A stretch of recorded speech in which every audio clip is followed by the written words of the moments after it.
शास्त्रविस्तरैः या स्वयं पद्मनाभस्य मुखपद्माद्विनिःसृता।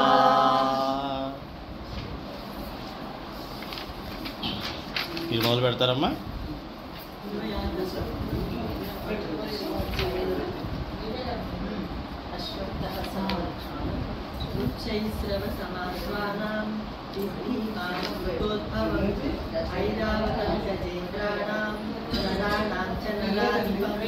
అశ్వములలో పాల సముద్రము నుండి అమృతముతో పుట్టిన ఉచ్చవేశ్వరము నేను.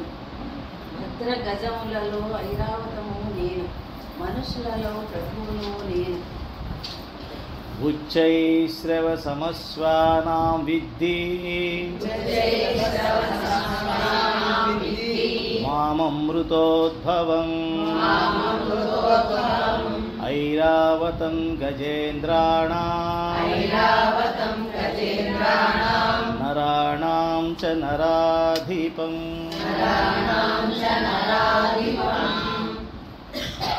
అంటే గుర్రములు తీసుకున్నట్లయితే అందులో ఉచ్చైశ్రవమాన్ని నేను, గజముల్లో చూసినట్లయితే ఐరావతాన్ని నేను, మనుషుల్లో ప్రభువును నేను.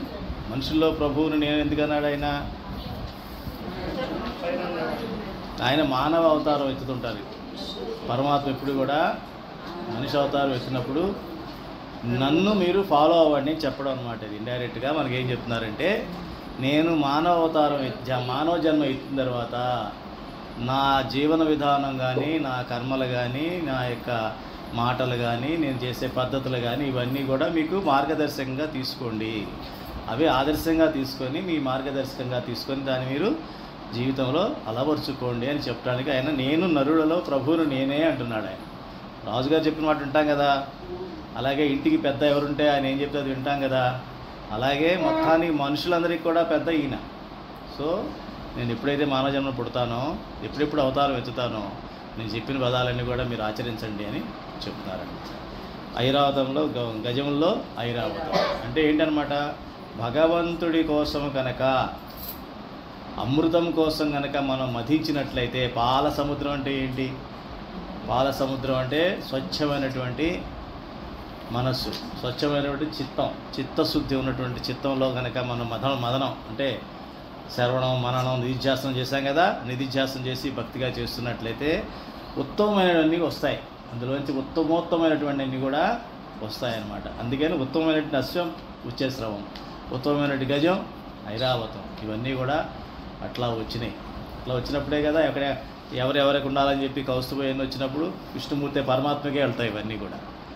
అంతే కదా, ఆయన మించినవాడు లేడు కాబట్టి, ఉత్తమ పురుషుడు ఆయనే కాబట్టి పురుషోత్తముడు అంటారు కదా ఆయన. అందుకనే నరులలో ప్రభువు నేను అంటే పురుషోత్తముడు ఆయన. సో ఆయనకే చెందుతాయి అవన్నీ కూడా అని చెప్పడం. నెక్స్ట్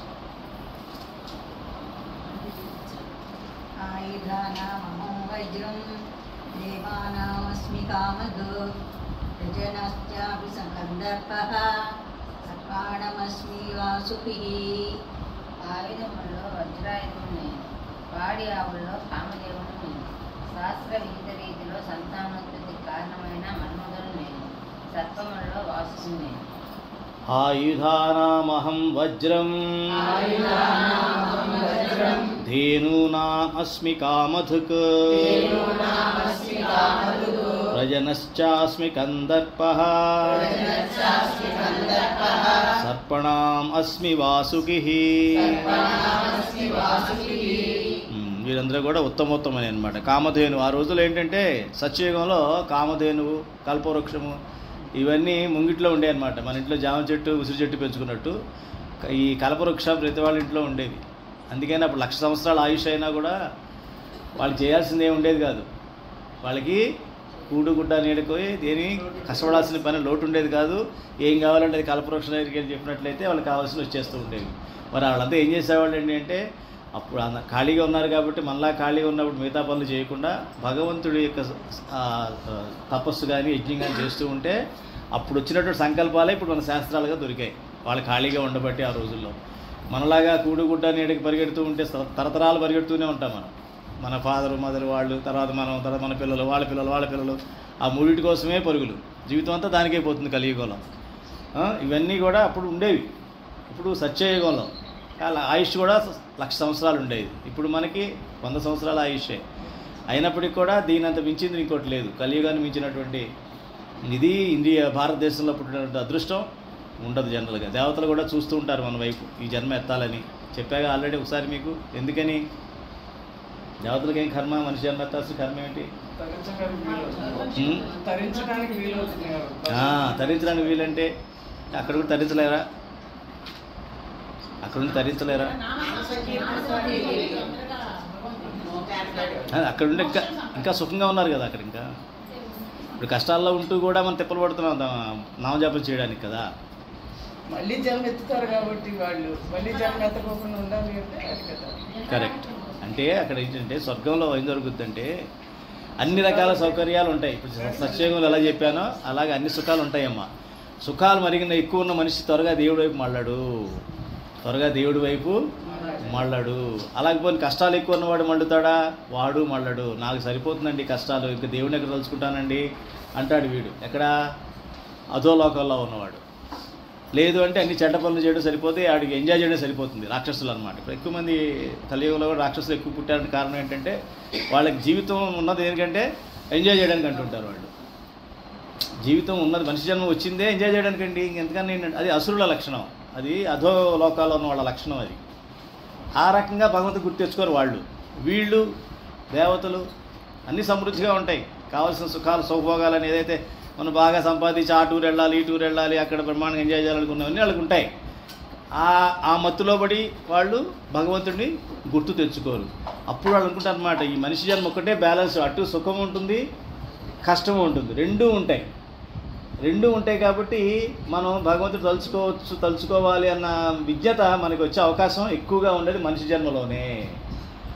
జన్మలోనే ఆ విజ్ఞత వస్తుంది. మిగతా జన్మ కింద లోకాల్లో పై లోకాల్లో అది రాదు. ఎందుకంటే అన్నీ అతి ఎక్కువ ఉంటాయి.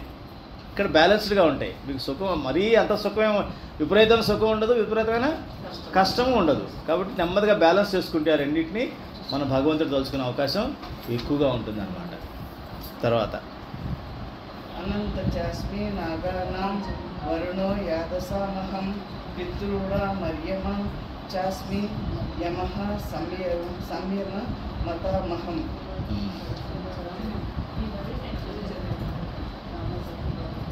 నాగజాతి వారిలో ఆదిశేషుడు నేను, జలజనములకు అధిపతి అయిన వరుణులను నేను, పితరులలో ఆర్యములను సూర్యుడను నేను, శాసకులలో యమధర్మరాజు నేను. అనంతశ్చాస్మి నాగానాం వరుణో యాదసామహం పితॄణామర్యమా చాస్మి యమః సంయమతామహం. ఆదిశేషుడు అంటే అనంతుడు అంటే మొత్తం 14 లోకాలకి దిగువన ఉంటాడనమాట. అంతే కదా, మనం చూస్తాం కదా, అనంతుడి శిరస్సు పైన మొత్తం బ్రహ్మాండం ఉంటుందన్నమాట. అనంతుడు ఎప్పుడైతే ప్రళయం వస్తుందో అప్పుడు ఆయన రాక్షసులకి కోపం ఎక్కువ ఉంటుందన్నమాట. ఈ అధోలోకంలో ఉండే రాక్షసులకి, సర్పాలు అన్నిటికి కూడా కోపం ఎక్కువ ఉంటుంది. ఈ అనంతుడికి మటు కోపం ఉండదు. అంటే ఈ కింద లోకాల్లో కూడా కోపం లేనటువంటి, క్రోధం లేనటువంటి కొంతమంది జన్మలు కూడా ఉంటాయి. అంటే ఉత్తమ జన్మలు ఉంటాయి అవన్నీ కూడా. అందులో అనంతుడు అన్న వాడికి విపరీతమైన కోపం ఉండాలి. కాలసర్పం అంటారు చూసారా, విషం కక్కుతూ ఉంటాయి సర్పాలన్నీ కూడా. సర్పాలు ఎప్పుడు కూడా శాంతంగా ఉండవు. ఈ అనంతుడు మటుకు చాలా శాంతంగా ఉంటాడు. ఎప్పటి వరకు? ప్రళయం వరకు. ప్రళయం టైంలో కొంచెం కోపం వస్తుంది అంతే. ఇంకా అట్లా కింద నుంచి మన పొగ మంట పెట్టినట్టు పెట్టేసేసి మొత్తం బ్రహ్మాండం అంతా కూడా ప్రళయం అయిపోతుంది అన్నమాట. అది అనంతుడి యొక్క లక్షణం. అందుకని అనంతుడు అన్నది మనం అనంతుడి పడగమైన ఇదంతా బ్రహ్మాండం అంతా కూడా ఉంటుందని మనం తెలుసుకుంటూ ఉంటాం. నెక్స్ట్ వాసుకిని కూడా నేనే అని పైన చెప్పాడు కదా. వాసుకి సర్పములో వాసుకి, నాగజాతిలో ఇది ఆదిశేషుడు, అలాగే శాసకుల్లో యమధర్మరాజు. శాసకులలో అంటే అర్థం ఏంటి? శాసనాల్లో అంటే ఆజ్ఞలు, అంటే భగవంతుడి యొక్క ఆజ్ఞలు మనం నిర్వర్తించామా లేదా, ధర్మాన్ని అంటే అర్థం ఏంటి? ధర్మాన్ని అనుసరించామా లేదా. ధర్మం అనుసరించకపోతే ఈయన వచ్చేస్తాడు ఫీల్డ్లోకి. అంతే కదా, తప్పు చేసినట్టు ఎవరు వస్తారు? పోలీసులు వస్తారు, సహజం. అంతేనా? పోలీసులు వస్తారు కదా. అట్లాగే ఎవరైతే అధర్మం చేస్తూ ఉంటారో వారి ఇంటికి ఫస్ట్ వచ్చేది ఎవరు? యమధర్మరాజు వస్తాడు. అది చెప్తున్నాడు, శాసకులలో యమధర్మరాజుని నేను. అంటే ఆయన ఏం చెప్తున్నాడు పరమాత్మ? నేను పోలీసులు కూడా చెప్తున్నాడు, నేను పోలీసులు కూడా నేనే, జాగ్రత్తగా ఉండబోయి, లేకపోతే యమధర్మరాజు రూపంలో వచ్చి నిన్ను ఇద్దేస్తాను అని చెప్పేసి చెప్తున్నాడు. నెక్స్ట్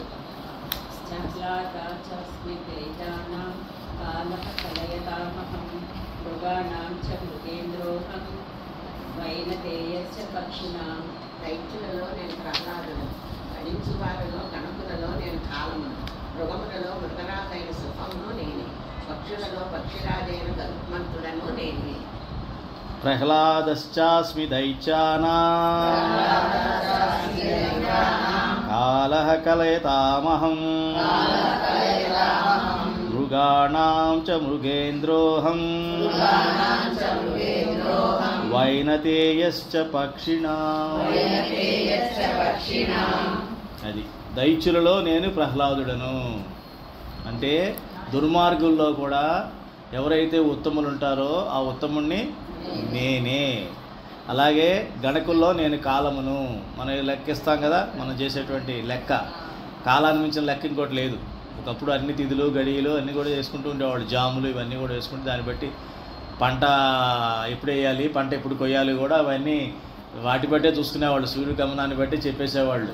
అరే సూర్యుడు ఉత్తరానికి దిగుతున్నాడు, ఈ పక్కకి వెళ్తున్నాడు, ఇన్ని డిగ్రీ అన్నీ చెప్పేసేవాడు. నీడ అలా పడుతుంది అలా పడుతుంది కాబట్టి. అంతేగాని వాచులు గిచ్చులే ఉండేవి బాబు రోజుల్లో, అంతే కదా. అంటే కాలము అన్నది లెక్క అనమాట. అందుకనే కాలం అన్నది మనిషి జన్మ కానీ ఏ జీవరాశికైనా కూడా కాల ప్రవాహంలో కొట్టుకెళ్ళిపోతూ ఉంటారు. అందుకే కాలధర్మం చెందామంటారు. ఎవరన్నా పోతే ఏమంటాం మనం? కాలధర్మం చెందారు, అది కాలం చేశారు అంటారు కదా. కాలం చేశారంటే కాలం తీసుకెళ్ళిపోయింది అని అర్థం అనమాట.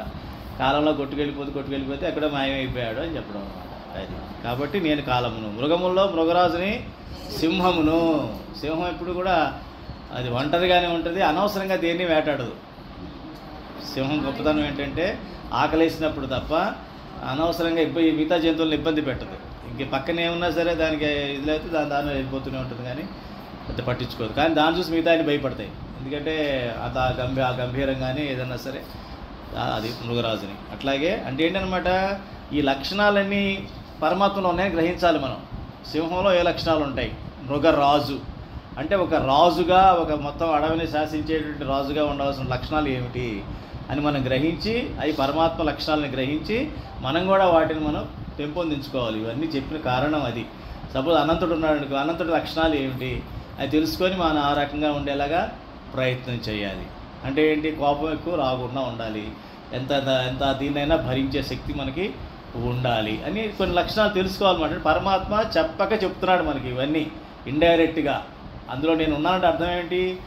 అవునా అని చెప్పేసి ఊరుకోవడం కాదు.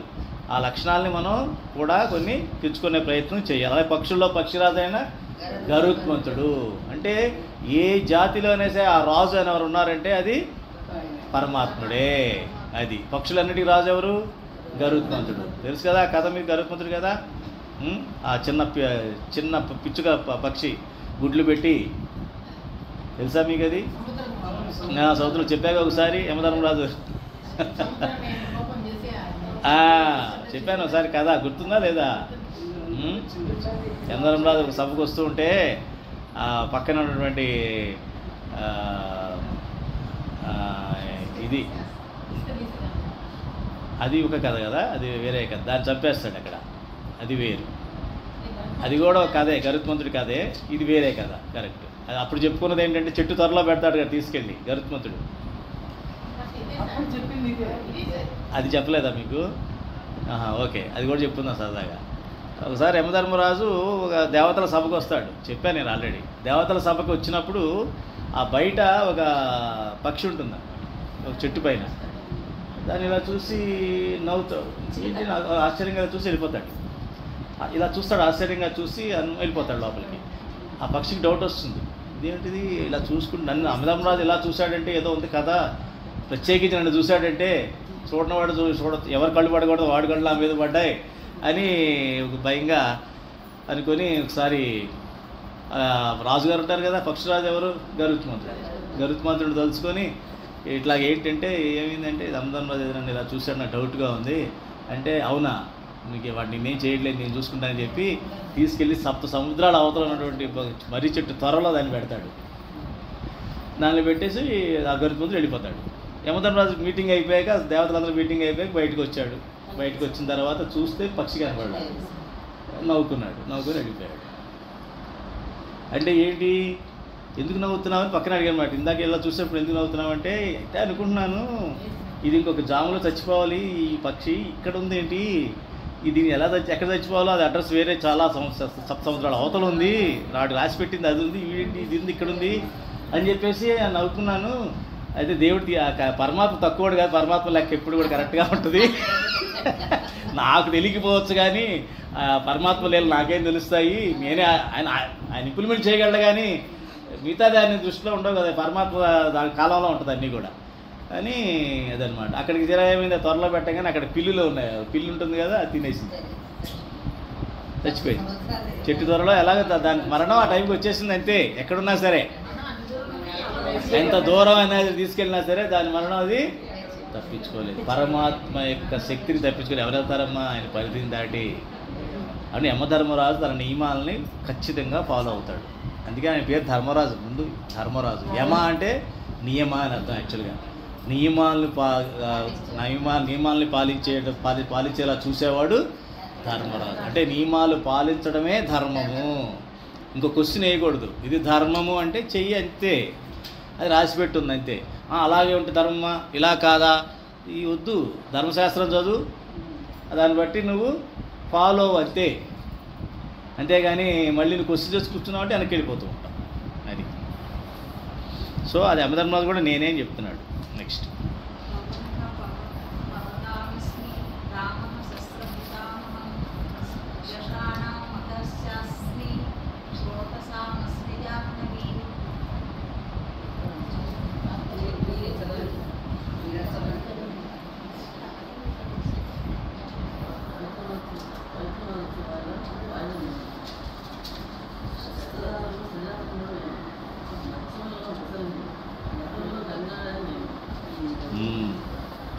పవనః పవతామస్మి రామః శస్త్రభృతామహం చుషాణాం మకరశ్చాస్మి శ్రోతసామస్మి జాహ్నవీ. పవిత్రం అనొచ్చే వానిలో వాయువును నేను. దేన్నన్నా పవిత్రం చేయాలంటే వాయువు ద్వారానే సాధ్యం. అది మొత్తం దుర్గంధాలన్నీ తనతో పాటు తీసుకెళ్ళి ఎక్కడ పడేస్తుంది, కానీ పవిత్రం చేయాలంటే వాయువే కావాలి. అలాగే శస్త్రధారలో శ్రీరామచంద్రుడు నేను. అంటే రామచంద్రుడు తెలుసు కదా మీకు, ఎంత గొప్ప ఇది ఆయన విలువిజ ఉన్నవాడో. ఎందుకని అంత గొప్పవాడు, ఆయన సముద్రాన్నే భయపెట్టాడు. నువ్వు దారి అయిపోతే నేను మొత్తం నేను ఎండబెట్టేస్తాను సముద్రాన్ని అని చెప్పేసి. అంత పవర్ ఉంది ఆయనకి, ఆ శస్త్రాల్లో అంత పవర్ అనమాట. పరమాత్మ కాబట్టి ఆ మాట అనగలిగాడు. మిగతా వాళ్ళు అనగలుగుతారా? అన్ని ఎంత సముద్రాన్ని ఎవరు ఎండగడతారు, ఎవరు ఎండగట్టలేరే. కాబట్టి అటువంటి శ్రీరామచంద్రుడు. మత్స్యముల్లో మొసలిని నేను. అది అంటే మొసలి చాలా పవర్ఫుల్ కదా. నీళ్ళల్లో ఉన్న అన్ని చేపల్లో చాలా బలమైంది మొసలి. అది కాబట్టి గజేంద్ర మోక్షంలో గజేంద్రుడిని కొన్ని వేల సంవత్సరాలు పట్టుకొని వాడిని ఇబ్బంది పెట్టేసింది కదా. మళ్ళీ ఆ మొసలిని చంపడానికి నా పరమాత్మ రావాల్సి వచ్చింది. అంత శక్తి ఉంటుందన్నమాట నీటిలో మొసలికి, అంత శక్తి ఉంటుంది. దాన్ని తప్పించుకోవడం ఇంపాసిబుల్ మొసలి. నదులలో గంగా నదిని నేను. గంగా నది మీకు తెలియదు ఏముంది, గంగా నది అంటే పవిత్రురాలు. గంగలో ఒకసారి మునకేస్తే మనం పవిత్రం అయిపోతామని మనందరికీ తెలుసు. నెక్స్ట్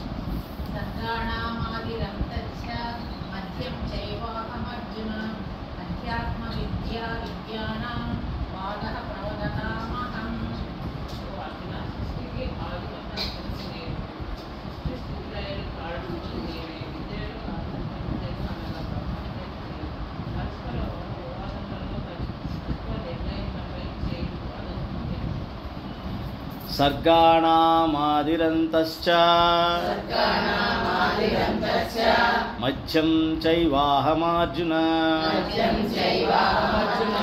అధ్యాత్మ విద్యా విద్యానాం వాదః ప్రవదతామహం. అన్ని ఇందులోనే వచ్చేసాయి. సర్గ అంటే సృష్టి అని అర్థం. ఆ సర్గ అంటే సృష్టి మొత్తం ఆది మధ్యాంతం అంతా కూడా నేనే. సృష్టి ఆరంభం చేసేది నేనే, సృష్టిని స్థితిలో పెట్టేది నేనే, లయం చేసేది కూడా నేనే. అలాగే విద్యల్లో ఆత్మ విద్య అంటే బ్రహ్మ విద్య, ఇప్పుడు మనం నేర్చుకుంటున్న విద్య. ఆధ్యాత్మిక అంటే బ్రహ్మ విద్య, బ్రహ్మ గురించి తెలుసుకోవడం, అది కూడా నేనే. అదే కాదు, తత్వ నిర్ణయం చేసేటప్పుడు వాదోపాదాలు జరుగుతూ ఉంటాయి. అద్వైతమా అది ఇది రకరకాలుగా బయట వాదాలు జరుగుతూ ఉంటాయి. దాన్ని ఏమంటారు? శాస్త్ర చర్చ అంటారు. శాస్త్ర చర్చ. ఆ శాస్త్ర చర్చ జరుగుతున్నటువంటి ఆ తెలివితేటలు ఏవైతే ఉంటాయో అవి కూడా నేనే. చూడండి, మనకి ఏది తీసుకున్నా ఆయనే అంటున్నాడు. అవునమ్మా? అంటే మన పరమాత్మని చూడని ప్లేస్ ఎక్కడ ఉంది చెప్పండి. మీకు ఇప్పటివరకు వచ్చిన వాటిలో మీకు కవర్ కాంది ఏదన్నా ఉందా? వాదం కూడా నేనే అంటున్నాడు. అంటే ఇంకోటి ఎవరైనా గొడవ పెట్టుకోవాలనుకున్నా కూడా ఆ గొడవ పెట్టుకోవాలని తెలివితేటలు కూడా నేనే, అందులో కూడా నన్నే చూడమంటున్నాడు. చూడండి ఎంత కష్టం పరమాత్మ చూడటం కదా. కష్టమా తేలిక?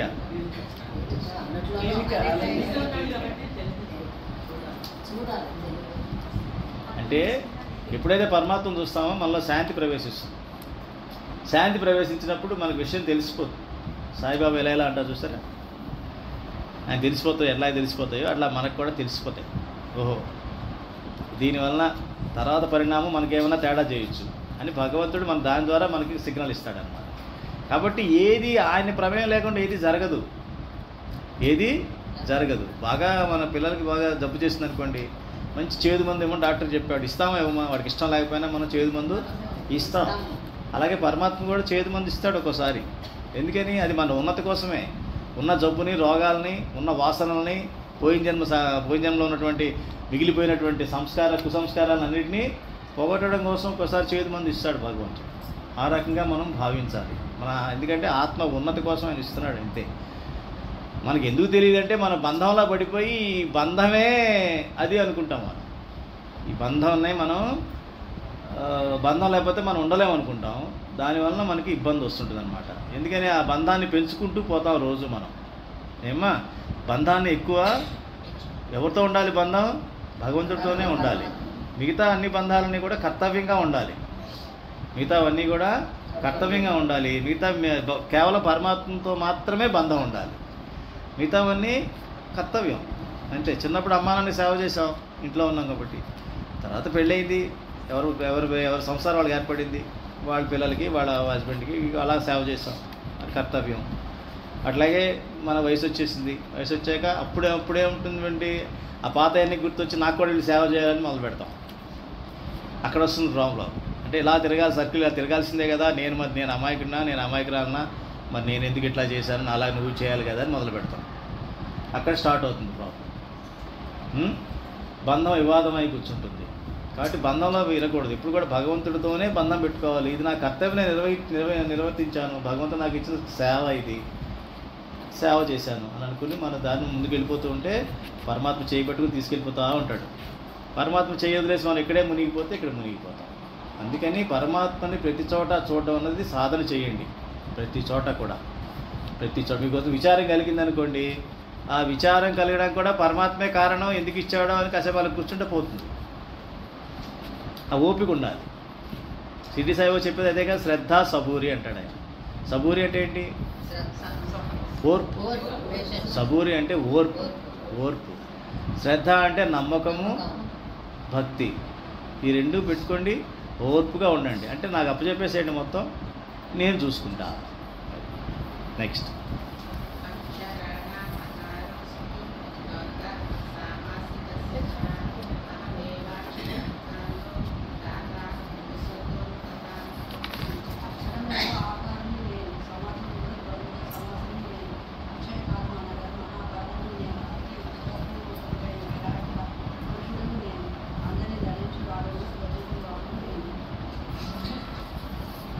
అక్షరాణమకారోస్మి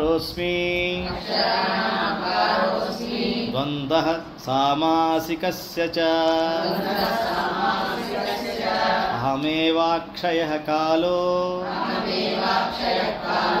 ధాతాహం విశ్వతో ముఖః. అక్షరాల్లో అకారము నేనంటే మొదలు నేను అని అర్థం. మొదలు అక్షరమాలలో మొదలయ్యేది ఆతోనే కదా. సో మొదలు పెట్టేది నేనే. సమాసంలో ద్వంద్వం అంటే తెలుసు కదా, రెండు కలిసి ఉంటాయి. సుఖ దుఃఖాలు, తల్లిదండ్రులు, అక్క చెల్లెళ్ళు, అన్నదమ్ములు, ఇట్లా ద్వంద్వం. సుఖ దుఃఖాలు అవి కూడా ద్వంద్వమే. లాభ నష్టాలు ఇవన్నీ కలిసే ఉంటాయి అని చెప్పడం. ఆ ద్వంద్వాన్ని కూడా నేనే. అలాగే అక్షయకాలం అంటే మహాకాలం. అక్షయకాలం అంటే ఏంటి? కాలాతీతం అని. కాల అతీతం అంటే మాయాతీతం. మాయ వరకు కాలం ఉంటుంది తెలుసు కదా. బ్రహ్మలోకం వరకు కూడా కాలం ఉంటుంది. మాయ ఉన్నంత వరకు కూడా కాలం ఉంటుంది అని ఎలా చెప్పగలుగుతాం మనం? వాళ్ళకు కూడా వయసు ఉంది కాబట్టి. అంతే కదా. బ్రహ్మకు కూడా 100 ఏళ్ళతో ఆయుష్ అయిపోతుంది అనుకున్నాం కదా మనం. ఒక పగలీజు కొట్టని 1000 చతుర్యుగాలు. ఆయనకు కూడా టైం ఉంది. సో ఆ రకంగా అక్కడ వరకు మాయ ఎక్కడి వరకు ఉంటుందో అక్కడ వరకు కూడా కాలం అనేది ఉంటుంది. ఆ కాలం బట్టి అంతరించిపోవడం, ప్రళయము అన్నీ కూడా జరుగుతాయి. కాబట్టి అది కాకుండా మహాకాలాన్ని నేను. మహాకాలం అంటే కాలాన్ని దాటి అక్కడ కాలం ఏమీ ఉండదన్నమాట. అంటే మాయాతీత స్థితికి నేనే. అలాగే విశ్వతోముఖుడైన విరాట్ పురుషుడు నేను. ఈ బ్రహ్మాండం మొత్తాన్ని ధరించినట్టు విరాట్ పురుషుడు ఉంటాడు కదా, విరాట్ నారాయణ అంటాం. అది నేనే. అందరినీ ధరించువాడను పోషించువాడను నేనే. అయినా బెంగ మనకి కదా. ఎందుకని? అందరిని ఆయన పోషిస్తాడు కదా, మరి బెంగ ఎందుకు మనకి?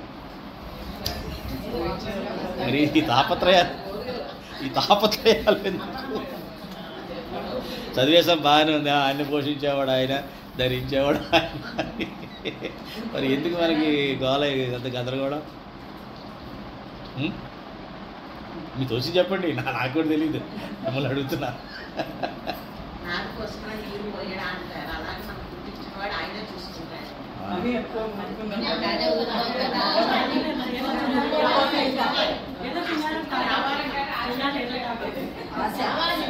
అదే ఆచరించలేకపోవడానికి కారణం ఏంటి?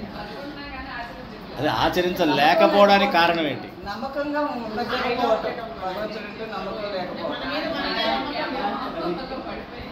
ఇప్పుడు తెలుసుకుంటున్నాను కాబట్టి కారణం మాయమ్మ. మాయను మాయలో పట్టుకున్నంతసేపు మనకి ఏమి తెలియదు. పరమాత్మను పట్టుకున్నప్పుడే తెలుస్తుంది. మాయ అంటే చీకటి. తొందరగా వదలదు. మీరు చీకట్లో వెళ్తున్నంతసేపు మీకు ఏది భయమే ఉంటుంది కదా. చేతిలో టార్చ్ లైట్ పెట్టుకుని వెళ్తే, ఒక కర్ర టార్చ్ లైట్ పెట్టుకుంటే భయమే ఉంటుందా? భయం.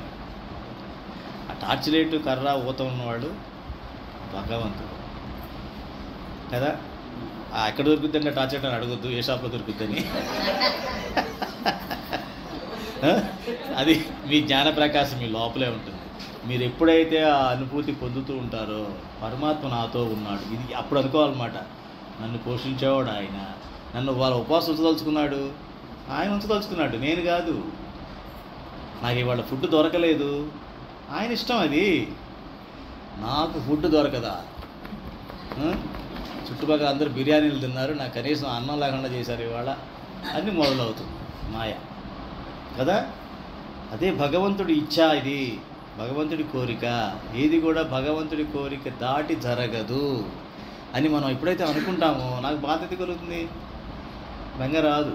ఎవరో తిట్టారు, ఓకే, భగవంతుడు ఇచ్చేది, ఆయన ఇష్టం, తిట్టని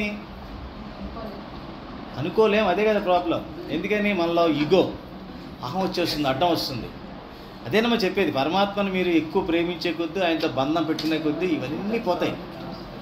బుద్ధుడిని ఒకసారి అంటే అలా అంటే బుద్ధుడికి సాధ్యం నా వల్ల కాదంటారని కథలు చెప్పను యాక్చువల్గా, కానీ చెప్పక తప్పట్లేదు. ఒకసారి చెప్పు, మీ ఉదాహరణ కోసం చెప్తున్నా. పెద్ద పెద్ద ఉదాహరణలు ఇస్తే ఏమవుతుందంటే, ఆ బుద్ధుడికి సాధ్యం అండి, అర్జునుడికి సాధ్యం అండి, కృష్ణుడికి సాధ్యం అండి, మన వల్ల ఎక్కడ వద్దండి అని ప్రతి వాళ్ళు చెప్తారు అనమాట. బుద్ధుడు కూడా మనిషి అని చెప్పాలి. మనుషుల్లో నేను మనిషి అని చెప్పాడు కదా ఈయన. పరమాత్మ ఏం చెప్పాడు? నరుల్లో నేనే శ్రేష్ఠుడిని అని చెప్తున్నాడు కదా, మానవుల్లో నేనే శ్రేష్ఠుడని. అంటే నేను మానవుడిని అని చెప్తున్నాడు కదా, దాని అర్థం ఏంటి? మానవులంతా కూడా నేనే అని చెప్తున్నాడు. బుద్ధుడు ఒకసారి ఒక ఊళ్ళో వచ్చి వెళ్తున్నాడు. ఆయన అందరూ కలిసి బండబూతులు తిట్టారు. అక్కడ చూడు రాళ్ళు విసురుతున్నారు, తిడుతున్నారు, బాగా తిడుతున్నారు. అంటే మరి ఈయన వాదం వేరే కదా, అప్పటి వరకు ఊళ్ళలో ఉన్న నమ్మకం వేరు, ఈయన పెట్టిన వాదం వేరు. అది నచ్చట్లేదు వాళ్ళకి. తిడుతుంటేటప్పటికీ అలా ఏం మాట్లాడలే, అలా కూర్చున్నాడు అంతే. కూర్చున్న తర్వాత వాడు తిట్టి ఏం మాట్లాడలేదని కూర్చున్నాడు. ఎవరు రియాక్షన్ ఇస్తే కదా మనకి కిక్ వచ్చేది. కిక్ ఎందుకో సూర్యుని వస్తుంది, ఆ కిక్కు రాదు. వాడి మొహంలో కూడా బాధ కనపడాలి, లేదా కోపం కనపడాలి. అప్పుడు నాకు భలే హాయిగా ఉందనుకుంటా నేను కదా. వాడి కోపం రావట్లేదంటే నాకు పిచ్చి, నేనే పిచ్చోడు అయినా ఆడని పిచ్చోడు అయినా పక్క వెళ్ళిపోతాం అనేటప్పటికీ అయిపోయినాయి మీరు తిట్టిన తిట్లు, వెళ్ళిపోవాలి. పక్కన వేరే ఊళ్ళో నాకు సభ ఉంది, సత్సంగ సభ ఉంది, దానికి టైం అయిపోతుంది, ఇంకా మిగతా ఏమైనా ఉంటే కూడా తిట్టేసేయండి అని. ఆడేం ఇంకేమంటాడు ఆడు అంటే ఇప్పుడు దాకా తిట్టిని కూడా వేస్టేనా అని బాధ కలుగుతున్నాడు. అంటే ఏదో ఎక్కడో ఒక పెట్టుబడి పెట్టి 100 కోట్లు పెడితే నా లాస్ అయితే ఎలా ఫీల్ అవుతామో, ఒక తరం అంతా కూడా ఒక 100 కోట్లు ఖర్చు పెట్టాము వ్యాపారం చేస్తాం అనుకోండి, ఒక తరం నీ పుట్టిన దగ్గర నుంచి ఒక్కసారి లాస్ వచ్చింది అనుకోండి, ఏంటి పరిస్థితి? ఇంకా ఏం లేదు, ఇంకా గుండె ఆగిపోతే జరుగుతాయి కదా. వాడు అదే ఫీలింగ్ వాడికి, ఇందాక ఇంత కష్టపడి కోపంగా తిట్టిని అని వేస్టేనా అని 100 కోట్లు వేస్ట్ అయిన వాళ్ళలాగా వాడి మొహం ఉంటుంది. అవునా కదా? అంటే అనేది ఏంటంటేనమ్మా, పరమాత్మ ఒక్కడే మన మనసులో ఉన్నప్పుడు, అన్ని చోట్ల పరమాత్మను చూస్తున్నప్పుడు ఎవరి మీద కూడా రాగద్వేషాలు రావు మనకి. మీరు ఏమంటారంటే కోపం ఎందుకు వస్తుంది మీకు? వేరే దాని మీద రాగం ఉందే ఎక్కువ, అప్పుడు ఎందుకు కోపం రావట్లా? ద్వేషం మీద కోపం వస్తుంది, మరి రాగం మీద కూడా కోపం రావాలిగా. వీడు నాకు ఇంత రాగం ఉంది, అంత అనురాగం ఉంది అంటే వాళ్ళ మీద కోపం రావద్దు, అప్పుడు రాదు. అర్థమైందా? అంటే రెండు సమానంగా చూసినప్పుడే వస్తుంది అది. అర్థమైందా? ఏంటి ఇంత అనురాగం వచ్చేస్తుంది? సో ఐ మస్ట్ కేర్ఫుల్, జాగ్రత్తగా ఉండాలనుకోవాలన్నమాట. నేను కొంచెం జాగ్రత్తగా ఉండాలి అని, నేను బ్యాలెన్స్లో ఉండాలన్నమాట. బ్యాలెన్స్డ్గా ఉండాలి, దాన్ని ఎక్కువగా తీసుకోకూడదు. ఎక్కువ తీసుకున్నానా బ్యాలెన్స్ తప్పుతాను. ఇది చెప్తే అర్థమవుతున్నామో మీకు అర్థం కావట్లేదా? అర్థమవుతుంది కానీ ఆలోచిస్తున్నారు కదా. అవసరం, ఆలోచించాలి. ఇది నెమ్మదిగా సాధన చేస్తున్న కొద్దీ నీకు చాలా ప్రశాంతంగా ఉంటుంది, చాలా ప్రశాంతంగా. ఎందుకంటే మనం ఏం చేస్తామంటే, ఈ కొమ్మ కొంచెం బాగోదు లేదు అనుకున్నప్పుడు ఇంకో కొమ్మ దిగుతాం. అంటే ఉద్దేశం ఇంట్లో కుటుంబ సభ్యులు అది చుట్టాలు కానీ కొంతమంది మనకి కొంచెం అంత లేరనుకోండి, ఈ పిల్లల మీద పడతాం. ఈ కొమ్మ పోయే లాభం లేదులే, ఇక మన ఇద్దరి దోషాలు తెలిసిపోతుంటాయి, ఒకళ్ళ దోషాలు ఒకళ్ళకి, ఇంకంత ఉండదు. ఇక ఈ పిల్లలనో లేకపోతే ఇంకొకళ్ళనో కొత్త దాని మీద పడతాం, ఈ కొమ్మ మీద ఎగురుతాం కదా. ఈ కొమ్మ మీద కొన్నాళ్ళు అవుతుంది, వాడు కూడా కొన్నాళ్ళు అయితే ఎక్కడో మాట అంటాడు టప్పని అనేటప్పటికి ఈ కొమ్మ కూడా పాడైందని ఇంకో కొమ్మ ఎత్తుక్కుంటాం, ఇంకే కొమ్మలు ఉండవు. అప్పుడు పరమాత్మ ఒక్కడే ఉంటాడు. చెట్టు మహావృక్షం ఉంటుంది అక్కడ, నేడుస్తుంది. కల్పవృక్షం ఉంటుంది అక్కడ, మహావృక్షం కూడా కల్పవృక్షం పరమాత్మ అంటే. అప్పుడు ఆయన ఆశ్రయించిన వాళ్ళకే ఈ కొమ్మ నుంచి కొమ్మ జంపులు ఉండవు. అది మన సత్సంగంలో గ్రహించాల్సిన విషయం. అలాగని ఒక్కసారిగా మారిపోవడం ఇంపాసిబుల్. అది మీరు బాగా స్పీడ్గా వెళ్తున్నారమ్మా కారులోనో మోటార్ సైకిల్ మీద, ఒక్కసారి బ్రేక్ వేసి పడిపోరు. నెమ్మదిగా గేర్లు మార్చుకుంటూ నెమ్మదిగా 100 కిలోమీటర్లు ఉంటే నెమ్మదిగా 60కి 30కి అలా అలా వచ్చి ఆగాలి. అది సాధన. ఆ సాధన మనం చేయాలి. కానీ నేను ఆగాలి, నేను నెమ్మదిగా ఉండాలి, నేను స్పీడ్ తగ్గాలి అని ఆలోచన రావాలి కదా. ఆలోచన రాకపోతే అదే స్పీడ్లో వెళ్ళిపోతే ఏమవుతుంది? యాక్సిడెంట్ అవుతుంది. ఎక్కడో మలుపు వస్తుంది, మలుపు దగ్గర కూడా అదే స్పీడ్లో వెళ్తానంటే యాక్సిడెంట్ అవుతుంది. ఇప్పుడు అన్నీ కూడా జీవితంలో వచ్చేటువంటి భంగపాట్లు కానీ, దుఃఖాలు కానీ, శోకం కానీ, బెంగ కానీ, వ్యధ కానీ, ఇవన్నిటికి కారణం ఈ రాగద్వేషాలే. ఈ రాగద్వేషాలే కారణం. శ్రీకృష్ణ ఆల్రెడీ మనం 2వ అధ్యాయంలో చెప్పేశాడు ఆ మాట. అది దృష్టిలో పెట్టుకుంటే మనకి ఇవన్నీ అర్థమవుతాయి అన్నమాట. మాయ, ఇది మాయ వల్ల నేను ఎఫెక్ట్ అవుతున్నాను. ఇప్పుడు ఎండ వల్ల ఎఫెక్ట్ అవుతాను కదా, బయటికి రావట్లేదు. బయటికి వెళ్తే ఎఫెక్ట్ అవుతాను గ్యారంటీగా తెలుసు, కాబట్టి బయటికి వెళ్ళట్లేదు. అలాగే మాయ వల్ల నేను ఎఫెక్ట్ అవుతున్నాను, జీవితం మొత్తం ఎఫెక్ట్ అయ్యాను, ఇక ముందు కూడా అవుతాను. కాబట్టి నేను మాయని జాగ్రత్తగా గమనించి దాన్ని దర్జరకుండా పరమాత్మని బంధాన్ని పెంచుకోవాలి అని ప్రతిక్షణం నామజపం చేస్తారో, ఆయన మూర్తిని అలా చూస్తూ అట్లా ఉంటారో, సత్సంగాలే వింటారో భగవద్గీత చదువుతారో ఆయనలోనే ఉండాలి. మన ఎవరు అంశీ గారు బాగా చెప్పారు. ఒకవేళ ఆ బలం రాకపోతే సత్సంగాలు పెంచండి. వాట్సాప్లో ఎక్కువ సత్సంగాలే చేయండి. మిగతా చూడమాకండి సార్, వాట్సాప్లో టీవీలు చూడమాకండి. మాయని పెంచేది ఏది కూడా దగ్గరికి రానిమాకండి. ఎందుకంటే నాలో బలహీనంగా ఉన్నా కాబట్టి, ఇప్పుడు నా బలహీనంగా ఉన్నాను నేను, నాకు పూర్తిగా జలుబు చేసేస్తుంది. వైరస్కి వెళ్ళే ప్రాంతానికి వెళ్తే మాస్క్ పెట్టుకున్నా నాకు పెద్దగా జలుబు చేసే అవకాశం ఉంది, కరోనా వచ్చే అవకాశం ఉంది తెలిసినప్పుడు గుంపులోకి వెళ్ళినప్పుడు ఏం చేస్తాను, మాస్క్ పెట్టుకుంటా. నేనేం పెట్టుకొని వీరోచితంగా వెళ్తానంటే అనుభవిస్తారు. ఇది అంటే మాయ తగులుకునే అవకాశం ఉంది ఇక్కడ అనుకున్నప్పుడు అన్ని కవచాలను వేసుకొని జాగ్రత్తగా వెళ్ళాలన్నమాట. పరమాత్మ ఉన్నాడు అన్నప్పుడు హాయిగా కూర్చోవాలి, మర్రి చెట్టు నీళ్ళలో కూర్చున్నట్టుగా, కల్పవృక్షం కింద కూర్చున్నట్టు ఫీల్ అవ్వాలి. ఇవన్నీ భావాలే. ఇవన్నీ భావాలే కదా, ఇవేమి చూసేది కాదు, చెప్పేది కాదు, కొలిచేది కాదు కదా. ఎవరి భావం వాళ్ళది. ఈ భావాన్ని ఆత్మభావం అంటారు. ఎప్పుడైతే మీలో ఆత్మభావం ఎప్పుడొస్తుంది, ఈ ఆలోచనలన్నీ కూడా నేను ఆత్మస్వరూపుణ్ణి, ఆత్మస్వరూపురాలు నేను అనుకున్నప్పుడే మీకు వస్తుంది. ఎప్పుడైతే మీరు ఆత్మస్వరూపం అనుకుంటారో పరమాత్మ వచ్చాడు కూర్చుంటాడు. అర్థమైంది కదా. అప్పుడు మీకు శాంతిగా ఉంటుంది. అది రావడానికి మనం సాధన అవసరం. అంటే మాయని సాధ్యమైనంత వరకు దూరం చేసుకుంటూ వెళ్ళాలమ్మా. ఒక్కసారి సాధ్యం కాదు అది. ఒకసారి చేయమని కూడా నేను చెప్పను, చేస్తే మళ్ళీ కష్టమైపోతుంది. నెమ్మదిగా ఇవాళ ఒకటి అనుకోండి, ఏదన్నా ఒకటి. ఈ టైంలో నేను మాయకి ఇరుక్కుంటున్నాను, ఏదో టైంలో ప్రతిరోజు జరుగుతుంది అదే. ప్రతిరోజు ఇదే టైంలో నేను మాయకి లొంగిపోతున్నాను. ఎక్కడో గంట ఏదో టీవీనో ఏదో సంథింగ్ లైక్ దట్. ఈ గంటని జాగ్రత్తగా చూసుకోవాలని, లేకపోతే ఆ గంటలో ఒక అరగంట సేపు పెట్టుకోండి. ఒక అరగంట నేను కొంచెం ఈ మాయ నుంచి పక్క తప్పిస్తాను. ఆ టైంలో భగవద్గీత చదువుకోవడము, లేకపోతే భక్తి టీవీనో లేదా టీటీడీ ఎస్వీబీసీ ఛానల్ పెట్టుకొని కాసేపు ఆ పరమాత్మ వెంకటేశ్వర స్వామిని చూసుకుంటూ అలా ఉండిపోవడము, లేకపోతే మీకు నచ్చినట్టు శ్రీకృష్ణ పరమాత్మ పాటలు పెట్టుకోవడము, లేకపోతే మన ఆడియోలు పెట్టుకొని వినడము, లేకపోతే భగవద్గీత పెట్టుకొని చదవడము. ఒక అరగంట ఎక్కువసేపు చేసినప్పుడు అది మళ్ళీ మనసుకి బోరు కొడుతుంది. ఒక అరగంట లేదా పావు గంటతో మొదలు పెట్టండి. ఒక పావు గంట ఒక తృప్తి వస్తుంది మీలో. నేను మాయని కనీసం పావు గంట జయించాను అనగానే మా మనసు నెమ్మదిగా తగ్గిపోతుంది. మిమ్మల్ని భయపడుతుంది, మనసు మీకు భయపడుతుంది అనమాట. అప్పుడు మీ ఆత్మ బలం అవుతుంది, మీ ఆత్మకి బలం వస్తుంది. ఎప్పుడైతే ఆత్మకి బలం వస్తుందో పరమాత్మ ఒక్కడే రావడానికి అవకాశం ఉంటుంది. కానీ మిగతా మాయ ఏది కూడా మన దగ్గర రావడానికి భయపడతాయి. ఎలాగైతే మంట దగ్గరికి వెళ్ళడానికి ఎవరో భయపడతామో, మంట వస్తుంది అనుకోండి, అగ్ని జ్వాల, అందరూ దగ్గరికి వస్తాయి. ఏమన్నా ఏ జంతువు రాదు, ఏ పక్షి రాదు, ఏది రాదు, చీమ రాదు, ఏ దోమ రాదు. ఎందుకు రావు? కాలిపోతాయని భయం. అట్లాగే మనలో ఎప్పుడైతే ఈ ఆత్మని కనుక శుద్ధంగా చేసినట్లయితే మనకి మాయ వచ్చే అవకాశాలు నెమ్మదిగా తగ్గుతాయి. అప్పుడు ఈ చాప్టర్ను వాడుకోండి. ప్రతి చోట భగవంతునే చూడండి. ఇప్పుడు ఆయన 39లో కూడా భగవంతుడు చూశాడు కదా బుద్ధుడు, అందుకని ఊరుకున్నాడు. లేకపోతే వీడి కోపం వస్తుంది కదా. అది అట్లాగా ప్రతిదానిలోనూ పరమాత్మ చూసుకుంటూ, కష్టం ఈ ప్రాక్టీస్. ఈ ప్రాక్టీస్ చాలా కష్టం. కానీ ఎన్ని జన్మలు ఎత్తినా ఇది చేస్తేనే కానీ ముక్తి రాదు. అది గుర్తుపెట్టుకోండి. విషయం తెలిసాక అది ఫాలో అవ్వడం బెటరా. ఇప్పుడు మీరు ఒక మ్యాప్ చూసారమ్మా, ఎక్కడికో వెళ్ళాలి, ఆ మ్యాప్లో ఒక దారి చూపించాడు, అదొకటే దారి ఉంది, ఇంకో దారి లేదు అక్కడికి వెళ్ళడానికి.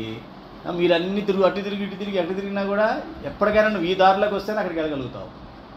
అంతే కదా, మ్యాప్ చూపిస్తుంది క్లియర్గా.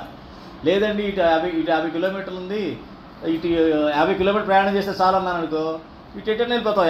50 కాదు 500 కిలోమీటర్లు వెళ్ళినా కూడా నువ్వు గమ్యాన్ని చేరతావా? చేరవు. వెళ్ళాల్సిన ప్లేస్ ఫిక్స్ అయితే, దానికి కావాల్సినటువంటి రూట్ కూడా ఫిక్స్ అయితే, అదొకటే రూట్ ఉంది అని చెప్పినప్పుడు, లేదండి 50 కిలోమీటర్లే కదా, 50 కిలోమీటర్ ప్రయాణం ఎక్కడ చేసినా సరిపోద్దంటే అవుతుందా? అవ్వదు కదా. అలా అవుతుందన్నమాట మనకి. అందుకని ఏదో ఇప్పుడు కష్టం మీరు అనుకోవచ్చు, ఎన్ని జన్మలు ఎత్తినా సరే ఇది ఆచరిస్తే తప్ప కాదు. అది తెలివైనవాడు ఏం చేస్తాడు, విషయం తెలిసాక అన్నీ ఫాలో అయిపోతాడు. అవునా కదా, మధ్యలో ఇంకెందుకు చెత్త అని చెప్పి అనుకుంటాడని కూడా. అది తెలివైన వాళ్ళు చేసే లక్షణం. అంటే అందుకని ఏం చెప్తాడు శ్రీకృష్ణ పరమాత్మ, మిగతా వాళ్ళు పడుకున్నప్పుడు నువ్వు మెలకుగా ఉంటాడు జ్ఞాని పడుకున్నప్పుడు మిగతా వాళ్ళు మెలకుగా ఉంటారు అని చెప్పాడు కదా. అవునా కదా. అలాగే వీళ్ళు ఏం చేస్తారో వాళ్ళు చెయ్యరు, వాళ్ళు ఏం చేస్తారో వీళ్ళు చెయ్యరు. దాన్ని బట్టి మనకు అర్థమైపోతుంది కదా. ఒకసారి ఆల్రెడీ ఉదాహరణ ఇచ్చున్నాను నేను. అందరూ ఒకే పని చేస్తున్నారంటే సంథింగ్ రాంగ్, మనం అదే పనిలో ఉన్నామంటే. అందరిలాగే మనం కూడా ఉంటాం న్యాచురల్గా. అవునా కదా. మనకంటూ ఒక నిర్దేశించుకొని మనకంటూ ఒక పద్ధతిగా ఉన్నప్పుడు డెఫినెట్గా మన రూట్ మనకి క్లియర్ అయిపోతుంది. అది పరమాత్మ యొక్క దారి. మన సత్సంగం అదృష్టం ఏంటంటే మన ఒక్కడికి ఆ శక్తి ఉండకపోవచ్చు. నేను ఒక్కడనేమో ఇలా ఉన్నదని భయం వేయచ్చు. ఒక్కడంటే భయం వేస్తుంది కదా. సత్సంగంలో చాలామంది ఉన్నారు కదా. అలాంటి వాళ్ళు చాలామంది ఉన్నారు ఈ లెక్కన.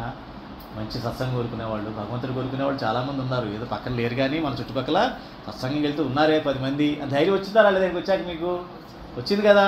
అట్లాగా అలా ధైర్యాన్ని పెంచుకునే చోట్లకు వెళ్ళండి. ధైర్యాన్ని పెంచుకోండి. మనకు కావాల్సిన ధైర్యం పెరగడం కావాలి. సరే, ఇలాంటి సత్సంగాలు ఎక్కడెక్కడ ఉంటారు? ఎక్కువ గొడవల్లో ఉంటారు. వెళ్ళండి గుడికి, వెళ్ళండి. ఇంకెక్కడ ఉంటారు వీళ్ళు?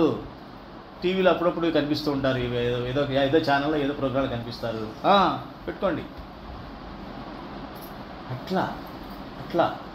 అట్లాగే సత్సంగంలో ఉండే ప్రయత్నం ఎక్కువ చేస్తున్న కొద్దీ మనకి మొదట్లో కష్టం అనిపిస్తుంది కానమ్మా, తర్వాత చాలా హాయిగా ఉంటుంది. ఇక్కడ మీరు జాగ్రత్త పడాల్సిన ఏంటంటే కుటుంబ సభ్యులతో వైరం పెట్టుకోకూడదు. అక్కడే ఫస్ట్ టెస్ట్ మీకు వచ్చేది అక్కడే. వాళ్ళే మిమ్మల్ని ఇబ్బంది పెడతారు. పెట్టినప్పుడు కూడా మీరు సహించాలి.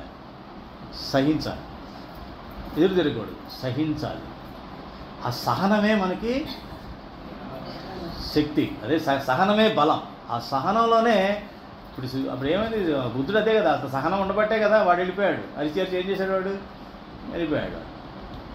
వాడు నెమ్మదిగా తర్వాత అర్థం చేసుకుంటాడు. వాడు అప్పుడు ఆలోచిస్తాడు, ఏమిటి వీడని చెప్పేసి. అవునా కదా? అప్పుడు వీడి గురించి ఆలోచిస్తే మాట్లాడు.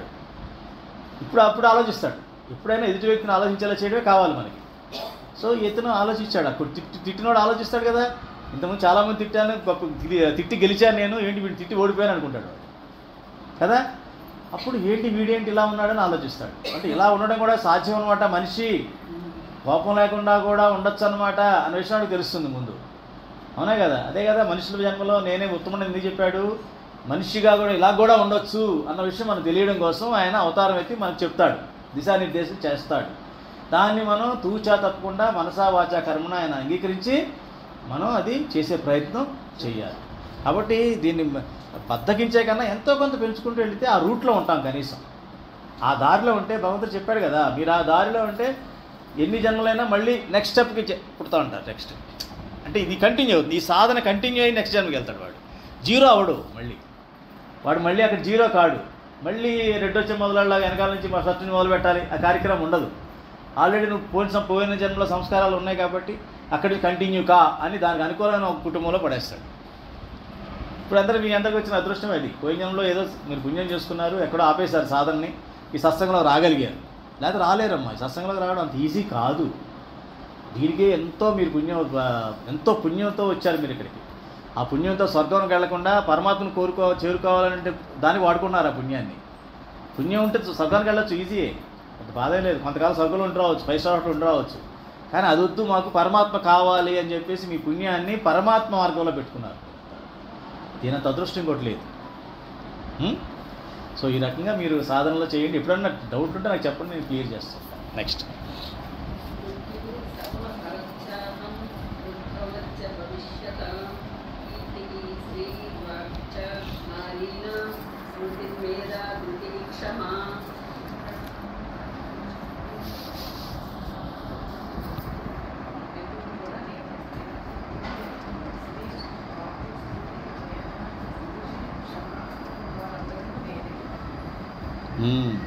మృత్యు సర్వహరశ్చాహం ఉద్భవశ్చ భవిష్యతాం కీర్తి శ్రీర్వాక్చ నారీణాం స్మృతిర్మేధా ధృతి క్షమా. అన్ని ప్రాణములను హరించి మృత్యువును నేనే. చూసారా? అంటే ఎట్లా అంటే ఒక పెద్ద ఆడిటోరియం ఉందనుకోండి, ఒక పెద్ద గ్రౌండ్ ఉంది. ఆ గ్రౌండ్లో చిన్న ఆడిటోరియం ఉంటుంది. ఆడిటోరియంలో ఈ పక్కన ఎంట్రీ గేట్ ఉంటుంది, వెనకాల ఎగ్జిట్ గేట్ ఉంటుంది. ఇలా ఎంట్రీ అయ్యాము, పుట్టాము, కొంతసేపు సభ అయిపోయింది కాబట్టి ఎగ్జిట్ అయిపోయాము. కానీ అదే ప్రాంగణంలో ఉన్నాం. ఆ గ్రౌండ్ యొక్క ప్రాంగణంలోనే మనం ఉన్నాం. అది చెప్తాను అనమాట. ఎంట్రన్స్ నేనే, ఎగ్జిట్ నేనే. నువ్వు ఇక్కడే ఉన్నావు. ఈ సృష్టిలోనే, నా సృష్టిలోనే నువ్వు ఉంటావు తప్ప నువ్వు ఎక్కడికి పోవు. కాబట్టి ఈ మృత్యువుని కూడా నేనే, నేను జన్మించింది కూడా నేనే అని చెప్తూ స్త్రీలో కీర్తి, శ్రీ వాక్కు, స్మృతి, మేధ, ధృతి, క్షమ. చూసారా స్త్రీలు ఎంత అదృష్టవంతులో? ఈ లక్షణాలన్నీ మీలో ఉన్నాయి. ఈ లక్షణాలన్నీ దైవీ లక్షణాలు. క్షమ కానీ, ఒక స్మృతి కానీ, ఒక వాక్కు కానీ, స్త్రీ అంటేనే లక్ష్మి కదా, ఇవన్నీ కూడా స్త్రీలలో ఉండే, అవన్నీ కూడా నేనే అన్నాడు పరమాత్మ. అంటే చూడండి, పరమాత్మ మీతోనే ఎక్కువ ఉన్నాడు. స్త్రీలతోనే పరమాత్మ ఎక్కువ ఉన్నాడు. ఆయనలో సగం లక్షణాలు మీలో ఉన్నాయి. కాకపోతే మాయ, బంధం, రాగద్వేషాలకు బాగా కప్పేస్తాయి స్త్రీ మాయ మూలన, ప్రకృతి చేంజెస్ వలన. అది కొంచెం అందాలు కూడా లేడీస్కి ఎక్కువ. అది ప్రకృతి కదమ్మా. మీరు ప్రకృతి కూడా భగవంతుడే కదా, ప్రకృతి కూడా భగవంతుడు కదమ్మా, ప్రకృతి కూడా భగవంతుడి శక్తే కదా. భగవంతుడిలో ఉన్నటువంటి ఈ ఏవైతే శ్రీ, కీర్తి, వాక్కు, స్మృతి, మేధ, ధృతి, క్షమ ఉన్నాయో ఇవి భగవంతుడి లక్షణాలు, పరమాత్మ లక్షణాలు. ఇవన్నీ మీలో ఉన్నాయి. కానీ మీరు ప్రకృతి పరంగా ఉంటారు కాబట్టి ప్రకృతిలో వచ్చే చేంజెస్, ప్రకృతి అంటే ఏంటి? క్షణక్షణం మారేది. ఆ క్షణక్షణం మారేటువంటి గుణం కూడా స్త్రీలకు ఉంటుంది, స్త్రీలకు అది ఉంటుంది. అందుకని మీకు అది కొంచెం త్రిగుణాలతో కలిసి ఇంకా అంటే బంధం అంటే బంధం కాదమ్మా. అది సృష్టిలో ప్రతి జీవికి ఇచ్చాడు కదా. ఇప్పుడు ఏదైనా బిడ్డ పుట్టిందంటే తల్లి పక్కన ఉండాల్సిందే కదా. మనుషులనే కాదు, ఏ జీవైనా సరే అది ఉంది. అంటే ఆ బంధం లేకపోతే సృష్టి ముందుకెళ్ళదు. వాటిని పెంచాల్సిన ఇది ఉండదన్నమాట. తల్లికి బిడ్డకి ఆ కనెక్షన్ ఉంది, కొంతకాలం పెడతాడు భగవంతుడు. కాబట్టి తల్లే మెయిన్, తల్లే ముఖ్యం అన్నమాట. అంటే పిల్లల్ని పెంచాలన్నా, సాకాలన్నా, వాళ్ళ స్థితికి తీసుకురావాలన్నా కూడా తల్లి పాత్ర ఎక్కువ ఉంటుంది, తండ్రి పాత్ర ఏమి ఉండదు. తండ్రి నథింగ్. తండ్రి ఎవరినే బాధ్యత తప్ప, బాధ్యతని కదమ్మా. అసలు యాక్చువల్గా ఈ ఆశ్రమాలన్నీ పెట్టింది కూడా స్త్రీ కోసం, గృహస్థాశ్రమం పెట్టింది స్త్రీ కోసం పెట్టారు. మెయిన్ అది గృహస్థాశ్రమం పెట్టిందే స్త్రీ కోసం పెట్టిందే మెయిన్. పురుషుడు ఎలాగన్నా వెళ్ళిపోవచ్చు, వాడు కాళ్ళు బ్రహ్మచారిగా ఉండగలుగుతాడు, లేకపోతే సన్యాసి కన్నా పోతాడు. స్త్రీకి గృహస్థాశ్రమం యొక్క విలువ అనమాట. కాబట్టి గృహస్థాశ్రమం ద్వారా బంధంలో ఎక్కువ చిక్కుంటారు, లేడీస్ ఎక్కువ ఉంటుంది. ఆ బంధాన్ని పెంచకుండా ఉండడం వల్ల సత్సంగంలో ఉన్న వాళ్ళకి సాధ్యం అవుతుంది. సాధ్యం కాదన్నా లేదు. మరి అనుకుంటే ఉపనిషత్తుల్లో గార్గి వేసిన క్వశ్చన్స్కి గార్గి ఎటువంటి క్వశ్చన్స్ వేసిందమ్మా? బ్రహ్మ విద్యలో అల్టిమేట్ క్వశ్చన్స్ వేసింది ఆవిడ, స్త్రీ అయ్యుండి కూడా. కాబట్టి స్త్రీ పురుష భేదం అందులో ఉండదు. బ్రహ్మ విద్యకు వచ్చేటప్పటికి స్త్రీ పురుష భేదం ఉండదు. ప్రకృతి మాయాపరంగా వచ్చేటప్పటికే మనలోంచి బయటికి రాలేక మనం ఇబ్బంది పడతాం. బయటికి రాకర్లా, దాన్నే భగవంతుడిగా సేవించండి. దాన్ని కూడా భగవంతుడు పరమాత్మ స్వరూపంగా చూడండి, ఒక సేవగా భావించండి. సేవగా సేవ చేస్తున్నప్పుడు నా వాళ్ళు నీ వాళ్ళు అని ఉండదు కదమ్మా. అవసరం ఉన్న వాళ్ళకి నేను హెల్ప్ చేస్తున్నాను, నా అవసరం వీళ్ళకి ఉంది, ఇప్పుడు వాళ్ళకి నేను సేవ చేస్తున్నాను అనుకోండి, అంతవరకు అనుకోండి. లేకపోతే ఏమవుతుందంటే వాళ్ళ దగ్గర మీ ఎక్స్పెక్టేషన్ మొదలవుద్ది. కొత్త సేవ ఉండదు. నేను ఇంత సేవ చేశా కదా, ఇన్నాళ్ళు చేశా కదా, ఇప్పుడేంటి నా టప్పని మాట అనేస్తే ఎలాగా, ఇట్లా ఏ వస్తూ ఉంటాయి. అదేంటే అంత రికార్డ్ చేసి పెట్టున్నాం కదా, మనం బడ్జెట్ వేస్తాం, లెడ్జర్ ఇంత అయిపోయింది, ఇంత సేవ చేస్తాను తెలుసా నేను, అది దానికి గుర్తింపు లేదు దీనికి అన్నట్టుగా ఉంటుంది అనమాట. అది అప్పుడు ప్రాబ్లం స్టార్ట్ అవుతుంది. దాన్ని నెమ్మదిగా సేవ కింద మార్చుకోండి, బాధ్యత కాకుండా దాన్ని సేవ కింద మార్చుకున్నట్లయితే అవుతుంది. కాబట్టి అవన్నీ కూడా నేనే. కాబట్టి ఆ సేవను కూడా, మీరు చేసే సేవ కూడా ఎవరు అనుకోవాలి? పరమాత్మ అనుకోవాలి. అనుకుంటే మీకు ఇబ్బంది అనిపించదు. నేను పరమాత్మ సేవ నేను చేస్తున్నాను అనుకో. నెక్స్ట్ అయిపోయింది.